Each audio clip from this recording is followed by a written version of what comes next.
Alright guys, what's going on? This is Otis here. And today I got a nice little gameplay when I was playing with some subscribers previous to this game where we were all on the whole entire same squad and same team, and then what ended up happening was too many people were we had them in multiple squads, and so I ended up switching squads so I could talk to the other guys. And then what ended up happening was once that game ended up finishing, we ended up getting split, and so I'm against Easy Gunner, Sergeant Maloney, and then one other guy too. I can't think of his name, but he ends up killing me with like an epic RPG kill. And we ended up just like talking shit to each other for half the game too, and it's coming up. I think it was I don't know. His name will be coming up pretty soon, but it's just it's fun playing against subscribers and stuff, and I've played with some of you, not nearly enough as I'd like to play with everyone here and there, but I'm only on the PlayStation 3 and Xbox, and I'm mostly on the PlayStation 3 just because I have everything unlocked and stuff, and so I'm mostly on that one. I am playing the Xbox a little bit more here and there, but this was mostly all just a gunner game, pretty much, where I was using thermal, autoloader, and then the guided missile, of course, too, which it's a pretty good setup too. And I think we only ended up dying 3 times, I believe, in the helicopter. We got hit with the RPG coming up like in a minute or so, and it was just it was just a good epic shot. And then pretty much what ended up happening also was that for a while we ended up trying to kill people.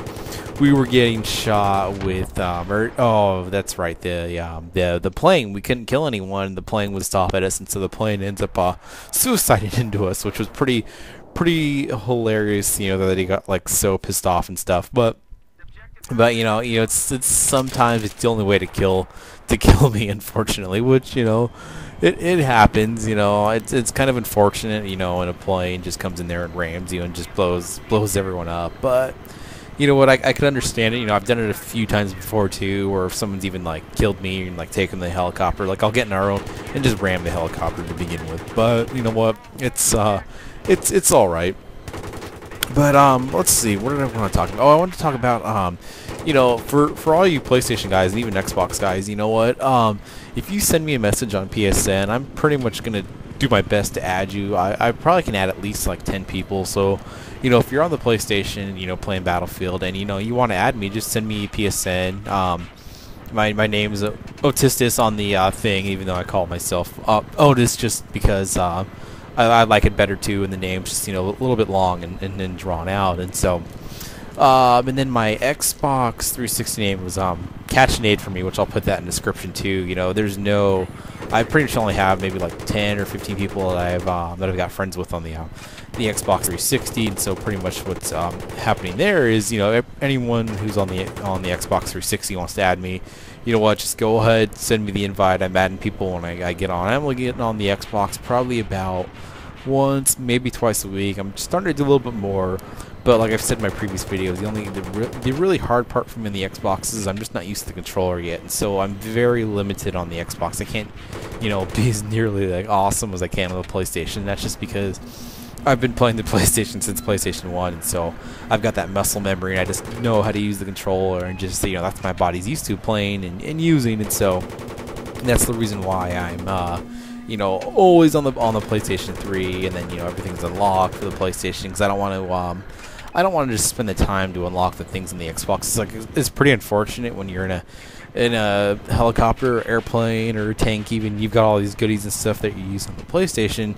and then you jump over to the Xbox and you've got 1 or 2 things unlocked, and it's kind of it's kind of unfortunate, but what, it's all right.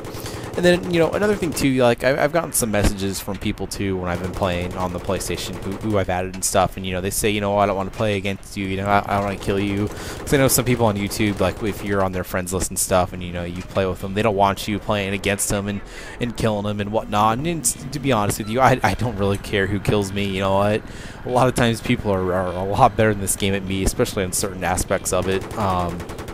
I know on the ground, I'm good at some points. Sometimes I'm just absolutely just atrocious when it comes to trying to shoot guns and stuff. My aim was just like it's like retarded aiming sometimes. So you know what, if you're on the same team or a different team, a different squad, it doesn't matter and stuff too. It's typically what we've done before too when we've had more than 4 people in a squad is we ended up doing the team chat too, which is really nice because then we have everyone talking and stuff, and it's just we're just there to have fun and just to play around, because that's what the games are for. They're there just to screw around, take some stress off, have fun. But one thing that I would definitely have to say too is don't worry about team killing when you join my games too, because I'm mostly in the hardcore, and what, I'll team kill people, people will team kill me, all the time. Just don't worry about that. Just relax if you're in the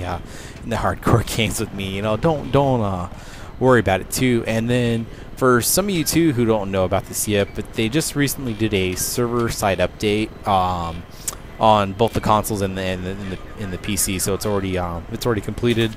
To where what was ended up happening was if you were flying a helicopter or an airplane directly at a person who was on the ground shooting a stinger or an igla at you, you would pretty much take 0 damage. Like it would explode on the helicopter or airplane, and it would take 0 damage.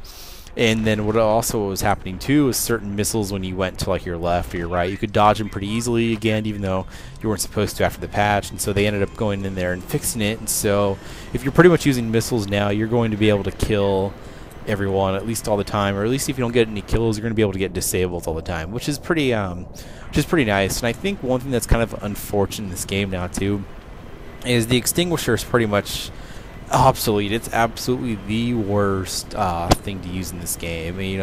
It's maybe a little bit decent on standard, but it's definitely on hardcore. It is just absolutely useless, which is kind of unfortunate too. And one thing that I would definitely like for them doing too is upgrading the gun on the attack helicopter, because if you're not using the guided missile, if you don't have the guided missile unlocked, it takes about 4 straight clips with the cannon to blow up a tank, which is kind of, it's unfortunate because I think it was perfect pre-patch before they ended up screwing around and making it like pretty much just jelly against the tanks and stuff, which is kind of unfortunate. It does take I think if you hit a tank and you shoot, I believe it's like a clip, or like just barely over a clip will blow a tank up if you have a good hit from the guided missile from the aircraft too. And it's always nice too to have the helicopter pilot using the laser painter too, which is always very helpful, because if you do get that certain hit, you'll get a disable right away, and then you will end up blowing the tank up right away too.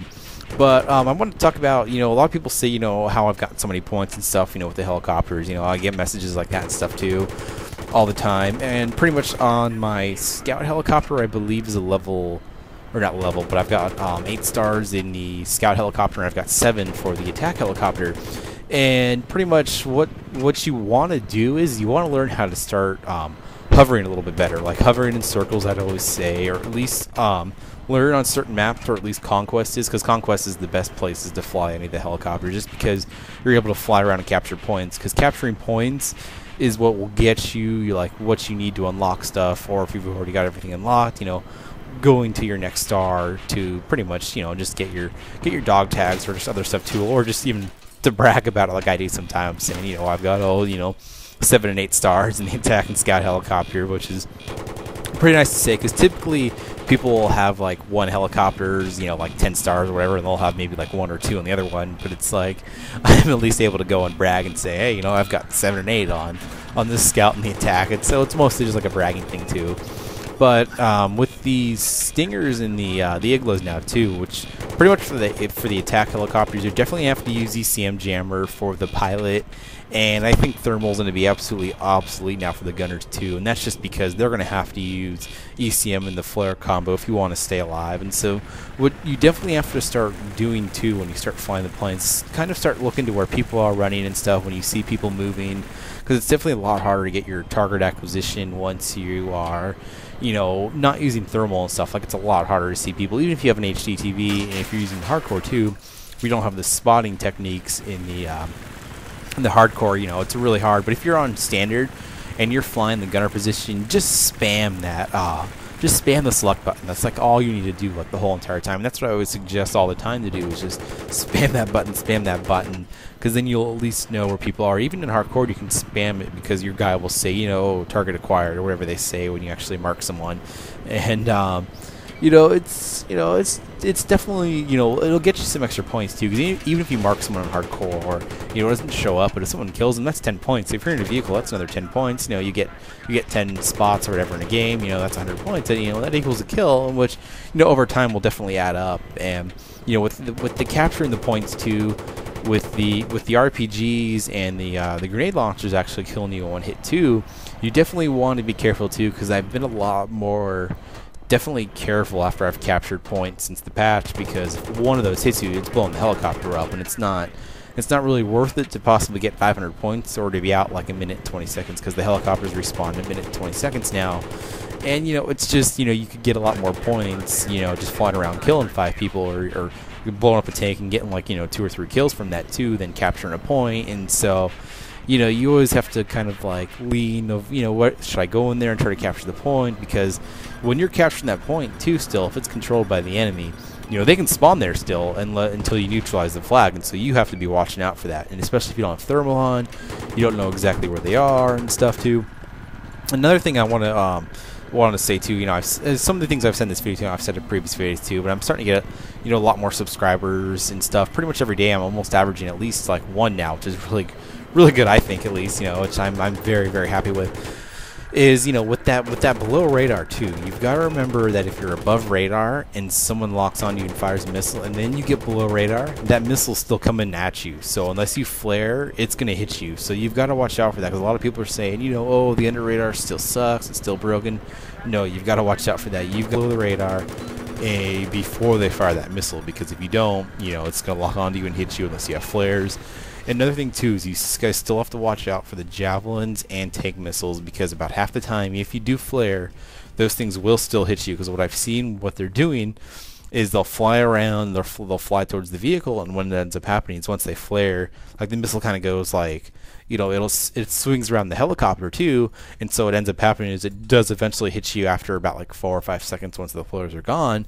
And so another thing you should try to do too is if it's a javelin or a tank, that's using a guided shell, you want to get low to the ground, because even if you do flare, what that's going to happen is that missile's going to go off target, and it's gonna, when it does circle around you, it's gonna hit the ground, it's gonna hit an object, and it's gonna blow up. So it's at least gonna save you from on. But hopefully these tips help you guys out. I am starting to pack for my trip now, so I'm only gonna have maybe 1 or 2 videos before I leave on Tuesday. But thanks for watching, guys. Hope you enjoyed this video.